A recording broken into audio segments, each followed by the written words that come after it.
공간을 이제 제대로 보여줘야 된다, 아름답게 보여줘야 된다라는 것보다는 정확하게 보여줘야 된다는 게 어떻게 보면 더 중요한 사실이기도 하는 거죠. 아, 여기를 내가 왜 좋아하는가를 자꾸 생각해 보게 되면 그냥 좋아한다가 아니라 결국은 사랑할 수밖에 없는 이유들을 내가 찾아냈기 때문에 그런 거거든요. 그래서 조금 더 속물적인 얘기를 하자면 감히 서울에서 경험할 수 없는 호사를 누리게 해준다는 거예요. 네? 우리가 생각하는 전형적으로 있어야 될 것이 없고 없어야 될 것이 거기 있어요. 엄마가 좋아요, 아빠가 좋아요 하는 얘기랑 똑같은 거예요. 그런데 이제 놀라운 반전이 일어납니다.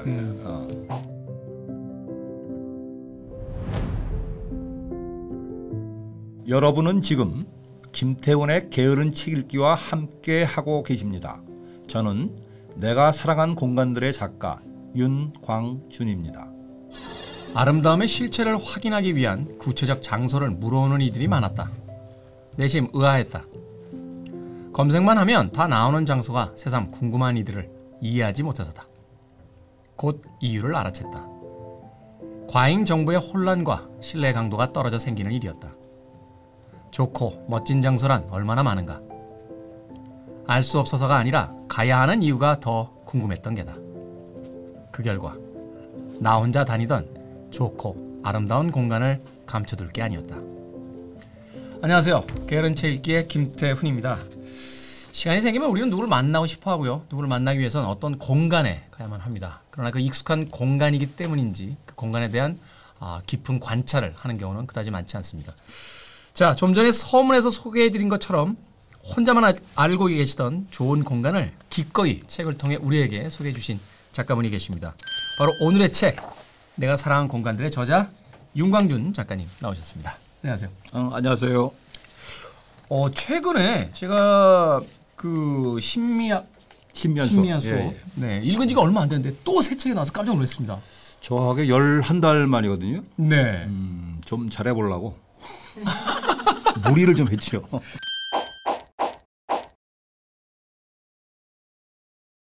이 책을 보면서 이제 가장 인상적이었던 건 우리가 알고 있는 일상적 공간을 바라보는 또 다른 시선이기도 했고요. 또한 아주 아름다운 사진들이 많아서 그 글도 물론 좋습니다만 이 사진에 한동안 이렇게 머물러 있었는데 많은 사진들이 휴대폰으로 찍으셨다라고 이야기하셨습니다. 넉 장의 사진을 빼고는 전부 다 이제 스마트폰으로 찍은 건데 이건 뭐 내 평소의 지론이기도 합니다. 내가 뭐 사진을 오래 달았고 그다음에 그 사진이 책으로 옮겨졌을 때 어떤 효과가 생기는 건지를 다 이제 알기 때문에 이제 그랬던 것이기도 한데 스마트폰의 화질은 우리가 생각하는 것보다 그렇게 조악하지 않다는 거. 그러니까 책 정도의 크기의 사진으로 이렇게 인화를 그러니까 이제 저기 바꾸어서 쓸 정도의 용량은 어떻게 보면 더 넘친다고 볼 수가 있어요. 앞서서 뭐 저한테 오버스펙이라는 그렇죠, 이야기까지 그렇죠. 하셨었는데. 네. 그래서 이제 내가 이제 그 공간을 사진으로 담으면서 이제 이렇게 생각했던 건 뭐냐면 공간을 이제 제대로 보여줘야 된다, 아름답게 보여줘야 된다라는 것보다는 정확하게 보여줘야 된다는 게 어떻게 보면 더 중요한 사실이기도 하는 거죠. 근데 스마트폰만 갖고도 얼마든지 그것이 가능하다는 걸 어떻게 보면 더 보여주고 싶었고. 그다음에 이 공간을 드나들게 되는 사람도 역시 스마트폰으로 사진을 찍을 것이고 그다음에 내와 같은 입장에서 그 공간을 사진으로 담는 것도 한 좋은 방법일 것 같다는 일종의 생각이 드는 거죠. 일종의 샘플이라고 볼 수도 있어요. 그러니까. 자, 책으로 본격적으로 들어가 보겠습니다. 내가 사랑한 공간들. 여기서 사랑이라는 의미부터 좀 듣고 싶습니다. 선생님이 있어서 이제 공간을 사랑한다는 건 어떤 의미인지 좀 궁금하거든요. 사랑은 구체적인 행동을 곁들인다는 것이죠. 아는 것과 사랑하는 것은 다르죠. 그러니까 사랑한다는 건 결국은 내가 그 공간에 들어가서 그다음에 한 사용자로서 혹은 거기를 이용하는 사람으로서 좋아해야 되는 거죠. 그러니까 좋아하는 건 누구나 또 좋아할 수 있죠. 정말 사랑이라고 하는 단계까지 간다는 건 뭐냐면 그야말로 반복의 횟수가 얼마나 잦아지느냐가 그건 사랑의 정도라고 보거든요. 금방 헤어진 사람을 또 만나고 싶어 하는 거죠. 그렇죠. 그러니까 그 감정의 상태나 공간도 별로 그렇게 다를 것 같지는 않아요. 그러니까 정말 마음에 드는 장소는 수시로 가게 되는 거죠. 그리고 여기를 내가 왜 좋아하는가를 자꾸 생각해 보게 되면 그냥 좋아한다가 아니라 결국은 사랑할 수밖에 없는 이유들을 내가 찾아냈기 때문에 그런 거거든요. 그런 과정의 반복들이 결국은 사랑이라고 하는 단어로 나타나게 된 거죠. 그러니까 지금 책에 소개된 장소들은 뭐 작게는 한 뭐 서너 번, 많게는 한 수십 번씩 다녔던 그런 장소이기도 합니다. 그래서 저는 이 책을 이렇게 열면서 과연 첫 공간이 어디가 등장할까, 얼마나 멋진 공간이 등장할까라고 첫 그 공간을 열었는데 녹사평역이 등장합니다. 어떤 아트 센터나 아주 그 유명한 건축가가 지은 건물이 아닌 이 뭐 첫 번째 챕터인 녹사평역의 그 후반부에 그런 이야기도 하셨습니다만 도저히 아무리 찾아봐도 이곳을 설계한 자의 이름이 건축가 없다. 이름이 나오질 않아. 건축가 이름이 없다. 그것이 너무 좀 아쉽다 하는 이야기를 하셨었는데 전철역. 이 전철역을 첫 공간으로서 선택하신 분명한 이유가 있으실 것 같습니다. 물론 아름답기 때문이기도 합니다만. 아름다운 공간은 일상생활 속에 녹아들어야 된다는 게 이제 내 기본적인 생각이고 아무리 좋은 것도 나하고 상관없는 공간은 의미가 없는 거죠. 그렇죠. 뭐 타지마할이 아무리 위대한 건축물에도 그렇죠. 가본 적이 없는데 내 인생에 무슨 영향이 있겠는가. 그러니까 공간이라고 하는 게 결국은 내 삶에 직접적으로 관여를 하거나 영향을 미치거나 하는 것이 이제 의미가 있다는 건데 그런 측면에서 우리나라에서 볼 수 있는 우리 주변에서 볼 수 있는 공공시설의 역할이 굉장히 중요하다고 봐요. 그러니까 이를테면 우리가 서울의 랜드마크라고 하는 남산 타워 안 가잖아요. 안 가죠. 남산 타워 가자 그러면 뭐야 얘. 이게 뭐야? 서울 사람 보기 안 가는 거죠. 정작 우리가 더 많은 시간을 보고 일상의 시간을 보내는 공간들은 정말 중요하다는 거거든요. 그러니까 그러한 공간들이 더 훌륭하고 아름답고 그다음에 사람들의 마음을 끌어야 된다는 게 기본적으로 내 생각이거든요. 선생님이 보셨을 때 이 녹사평역이 가진 어떤 미학적인 그 가장 놀라움, 뛰어남 뭐 이런 것들이 있다면 어떤 것이었어요? 거기는 지하 공간의 총 높이가 35m 정도가 돼요. 네. 그러니까 천장에서부터 바닥까지가 이제 깊이가 35m라는 얘기인데. 엄청난 이 그 높이죠. 그렇죠. 그다음에 맨 윗부분의 천장에는 유리로 만들어져가지고 아트리움이라고 하죠. 원형 돔이 설치되어 있어요. 그 자연광이 그대로 이제 들어오는 거예요. 거기 식물이 자라더라고요. 그러니까 지하 4층에 있는 바닥에까지 빛이 닿으니까 네. 식물이 자라는 아주 독특한 공간이 돼버린 거죠. 그게. 그러니까 생명감이라는 건 과연 어디서 오는 것인가. 그다음에 우리가 생각하는 그 지하라는 공간에서 어떻게 이런 것이 가능할까라고 하는 것을 생각한다면 정말 놀라운 반전이 있는 공간이기도 하죠. 그게. 네.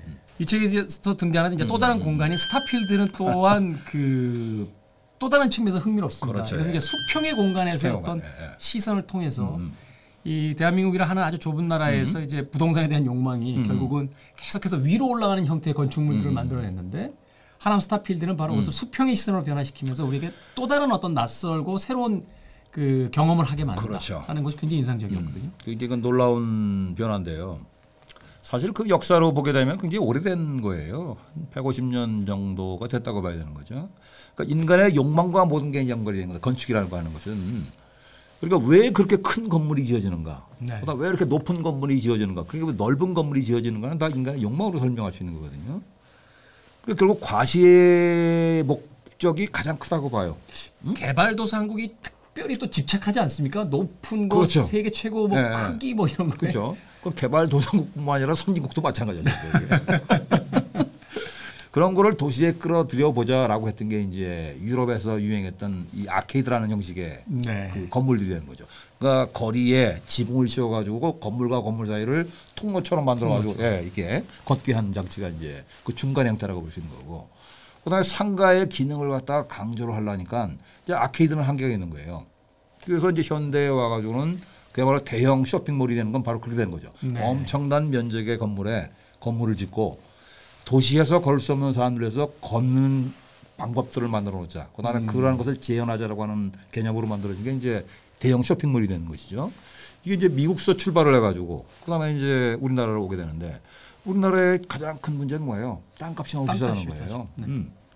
그러니까 이런 것을 잘 생각한다면 스타필드가 선택한 것들은 그야말로 굉장히 큰 결단이라고 볼 수가 있는 거죠. 그걸 왜 모르겠어요. 그렇죠. 거기다 그 뚫려있는 통로에 네. 상점을 몇 개를 더 그럼요. 들어가게 되면 그러니까 훨씬 더 높은 수익을 알 수 있는 그렇죠. 회사 입장에서 볼 때는 굉장히 큰 모험을 한 것이고 그다음에 그 모험이 어떻게 보면 역발상을 했다고 봐야 되는 거죠.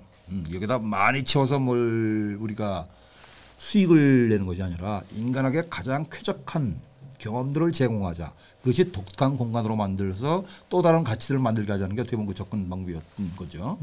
그 내가 개인적으로 볼 때는 우리나라에서 만들어진 건물 가운데 어떻게 보면 가장 독특한 건물이 아닌가 싶어요. 그 스타필드 안에 가게 되면 제일 중요한 변화는 뭘까요? 걸을 수 없는 도시 사람들이 네. 걷게 된다는 거예요. 그게 단순한 통로가 아니라 네. 양쪽의 그 상점들을 계속 쳐다보면서 그렇죠. 쇼핑으로서 그렇죠. 걷게 되잖아요. 그렇죠. 그러니까 일종의 거리의 축소가 이제 건물 안으로 들어왔다는 건데 나도 이제 서울을 좋아하고 서울을 자주 걷는 사람이기도 하지만 어쨌든 너무 걸어 다니는 게 괴로운 거예요. 도시가 걸을 수 없게 된다는 건 굉장히 불행한 일이거든요. 이게. 특히 강남 쪽, 뭐 테헤란 네. 같은 경우는 말할 것도 없죠. 네. 이게. 뭐 강남뿐이겠어요. 뭐 전 서울, 전 우리나라 전국의 문제라고 나는 게 보는데 도시화된 그 이후에 이제 어떤 그 폐해라고 이제 볼 수가 있는 거죠. 어쨌든 그 건물이 쇼핑몰이라고 하는 형태를 통해서 인간에게 걷는 즐거움들을 회복시켜줬다는 것은 참 놀라운 변화라고 봅니다. 공간에 대한 이야기를 하다가 조금 그 옆선으로 가서 좀 여쭤보고 싶은 것들이 있습니다. 이 하남 스타필드에 대해서 너무나 좋은 이야기들을 막 해주시다가 그 한 줄이 딱 유머러스에 걸렸던 게 복합 쇼핑몰이라고 하는 이름도 요상한 뭔지 정확하게 알 수 없는 이런 이제 표현을 쓰셨어요. 그래서 이 뒷부분에 가면 F1963 그 부산에 있는 공장을 개조한 어떤 그 공간에 대한 이야기를 하시면서 복합 문화 공간이다라는 단어를 또 사용을 합니다. 물론 이제 그 공간이 이렇게 이제 네이밍을 한 것입니다만 이 복합이라는 단어가 사실은 이 선생님이 사랑하는 공간들에서 여러 번 등장을 합니다. 현대에 와서 이 공간이 하나의 어떤 임무가 아닌 여러 가지 어떤 복합적인 용도로서 계속 그 진화하고 혹은 개발되는 어떤 이유가 있는 건가요? 가만히 보세요. 우리가 어떤 커피숍을 선호한다고 하면 그 커피숍이 커피가 맛있기 때문에 가는 건 아니잖아요. 전부의 이유는 아니죠. 그렇죠. 그 전체의 어떤 분위기와 모든 맞습니다. 것들을 이제 통합해서 그것을 가게 되죠. 맞습니다. 그러니까 전체의 분위기라는 건 뭘까요? 결국은 공간적인 거예요. 거기에 가면은 어떤 특정한 향이 있고 심지어는 내가 아는 의자의 감촉이 내 엉덩이의 쾌감을 극대화시키는 거예요. 이상하게 그 의자는 편한 거야. 그리고 내가 그 의자에 앉기만 하면 멋있어 보이는 거야. 이런 것들이 다 이제 포함이 되는 것이죠. 그렇죠. 예? 그러니까 하나하나가 굉장히 이제 소중하고 중요한 어떤 장치들이 된다는 것이 맞는 거죠. 그게. 그렇죠. 오직 커피 맛을 본다라면 집에서 그걸 사다가 먹는 게 그럼요. 가장 효율적인데 우리가 난 왜 비싼 돈을 내면서 내가 해서 먹는 게 제일 맛있게 하더라고. 그럼에도 불구하고 돈을 내고 어떤 장소로 간다는 거다 이제 그런 것들이 곁들여지게 되는 거잖아요. 그러네요. 이 복합 공간이라는 것이 사실 이제 우리가 어떤 감각을 확장시키는 그럼요. 최근에 와서의 어떤 여러 예술적 그 이제 변화와도 맞물려 있는 맞습니다. 사실 그렇죠. 뭐 미술, 음악, 철학, 문학, 뭐 건축 이런 것들이 다 어떤 하나의 사조의 영향을 받고 같이 진화돼 나가듯이 맞습니다. 현대의 복합 문화 공간이라는 곳이 바로 그런 어떤 현재의 그 외부적 어떤 변화를 가장 빨리 체화시키고 있는 공간이다. 맞습니다. 감각은 일단 다른 것에 비해서 쉽잖아요. 그렇죠. 모든 사람이 다 똑같이 느낄 수 있다는 어떤 장점들이 있는 거죠. 그래서 거기에 반응하고 열광하게 되는 것이 바로 지금의 모습이 아닌가 싶어요. 이 내가 사랑하는 공간들에서 선생님이 가장 자주 가시는 공간이 있으실 것 같아요. 그 최근에도 그게 나오는데 이건 참 그 특정 업소의 광고가 될 것 같아서 좀 조심스럽긴 한데 저 로데오 거리에 있는 그곳을 이야기하시는 거죠. 그건 단거리고 그건 단거리고 네. 그건 뭐 오랫동안 다녔던 단거리고 네. 개인적으로는 어떤 그 이 커피숍인데 그 엔트로사이트라고 하는 곳을 굉장히 좋아해요. 이상하게 좋아요. 그래서 조금 더 속물적인 얘기를 하자면 감히 서울에서 경험할 수 없는 호사를 누리게 해준다는 거예요. 그건 무슨 의미냐면 서울에 산다는 건 이미 서울스러움을 우리가 즐겨야 된다는 걸 우리 생각하고 있잖아요. 근데 서울 안에서 정원을 볼 수 있다는 거. 그다음에 색다른 공간을 느낄 수 있다는 것은 그야말로 엄청난 혜택이 되는 거죠. 그 내가 하려면 얼마나 많은 돈이 들겠어요. 우리 집에 그걸 차리려면. 그렇죠. 그보다 더 이쁘지도 않아. 그걸 커피 한 잔 값을 갖고 예를 들어가지고 즐길 수 있고 그다음에 그 시간을 보낼 수 있다는 건 엄청난 그 혜택이 되는 거죠. 그러니까 공간도 사랑을 할 수밖에 없는 게 그러한 요소들이 자꾸 다가오는 것이 이제 좋아지는 거예요. 그리고 내 삶의 일부처럼 것이 바뀌는 순간에 정말 너무 이제 행복해지는 거죠. 그게. 그 장소는 단순히 어떤 공간으로서의 장소만을 의미하지 않는다는 게 내 생각이 돼요. 그러니까 그 특정한 커피숍에서 차를 마시고 그다음에 생각을 고르고 무슨 일을 할 수 있다는 것은 참 놀라운 일이기도 하죠. 그게. 그럼 그것이 아니면 안 되느냐? 그건 아니겠죠. 근데 거기는 특별히 더 잘 된다는 거예요. 그러니까 내 개인적으로 보면 효율이 굉장히 높아지는 거죠. 그게. 그렇죠. 그럼 사랑을 안 할 수가 없죠. 선생님이 사랑한 공간들에서 뭐 물론 이번에 처음 가보신 공간은 없을 것 같습니다만 익숙한 일상의 공간이 아니었기 때문에 이 책을 위해서 다시 방문하시게 된 공간이 있다면 또 어떤 공간인가요? 놀라운 발견을 한 것은 사실 한 군데인데 그 이제 이 책에 나오는 죽설헌이라고 하는 장소가 있어요. 그거는 나주에 네. 개인의 그냥 정원이야. 그러니까 그 정원을 정원이라고 말해주지 않으면 사람들은 분간을 못해요. 이게 숲인지 자연 숲인지 사람이 일부러 만든 것인지 구분이 안 될 정도로 우거진 그 숲이 있죠. 그런데 그 공간은 한 개인이 그야말로 자기가 좋아서 그냥 40여 년 동안 그냥 가꾼 정원이죠. 여기서는 가장 아름다운 한국의 아름다움 같은 걸 느꼈어요. 그게. 그러니까 누구의 영향도 받지 않고 그다음에 누구한테 뭐 보여주기 위해서 만든 어떤 과잉의 흔적이 전혀 없는 어떤 공간이긴 한데 어쨌든 사람과 공간이 그렇게 맞아떨어져 가지고 또 다른 아름다움을 만들어내는 이런 체험들을 처음 한 거예요. 그러니까 이걸 어떻게 설명을 할 수가 없어요. 네. 근데 이 죽설헌이라고 하는 그 정원은 지금 말하는 것이 하나도 지켜지지 않아요. 왜? 개인이 한 것이기 때문에 그건 뭐 굉장히 주관적인 것일 수 있는 것이죠. 우리가 생각하는 전형적으로 있어야 될 것이 없고 없어야 될 것이 거기 있어요. 그러니까 이를테면 정원수로 쓰는 나무는 과연 뭘까요? 소나무 가장 선호하는 거죠. 네. 그다음에 느티나무 무슨 네. 뭐 철마다 피는 철쭉 같은 거 얘들아 좀 이런 거. 근데 그런 것이 보이질 않는 거예요. 거기 뭐가 있을까요? 맹문동이라고 하는 식물 아세요? 이름은 들어봤습니다. 네. 네. 그건 잘못 이해하게 되면 그냥 자풀이라고도 하고. 자풀이 이게 뭐 무성하잖아요. 네. 이렇게 이파리 이렇게 파처럼 이파리 나오죠. 부추처럼 나와요. 그다음에 약재로 쓰기 위해서 재배를 하기도 하고 그래요. 그런 맹문동 같은 식물이 그다음에 옥자마 같은 식물이 그냥 무심하게 이렇게 심어져 있는 거예요. 여기저기. 예.